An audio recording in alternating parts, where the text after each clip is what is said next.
আপোনালোকৰ এম্বুলেন্সৰ বহুতো দিগদাৰ হৈছে গাড়ী মটৰৰ বহুতো অসুবিধা লগতে আপোনালোকৰ গাঁৱৰ যদি পটককে কিবা এটা হৈ যায় এম্বুলেন্সৰ মানে আহিবলৈ দিগদাৰ হয় এই ৰাস্তাটোৰ কাৰণে হয় নে নহয় আপুনি এইটো বিষয়ে এম্বুলেন্সৰ বিষয়ে প্ৰশাসনক কি ক'ব আপুনি জনাই দিয়ক খেচেং মেচেং চেনেলটো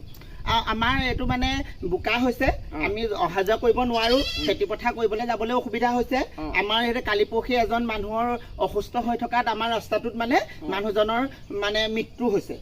হৈছে সেইবাবে আপুনি প্ৰশাসনক কওক যে আমাৰ ৰাস্তাটো আৰু এম্বুলেন্সৰ সকলোকে আমাক ভাল কৰি দিব লাগে সেইটোকে কওক আমি কৈছো যে আমাৰ এই ৰাস্তাটোহে দুখাখনে ভাল কৰি দিব লাগে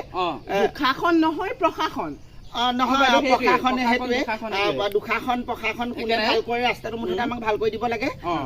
আমাৰ ৰাস্তাটো ভাল হ'ব লাগে বলক দি দিব লাগে বলক দিয়া ৰাস্তা হৈছে আজিকালি সেইকাৰণে ৰাস্তাটো বলক দি দিব লাগে এই বলক দিয়া ৰাস্তাটো দিলে 108 কাৰখনো দিব লাগে আমাক 108 কাৰখন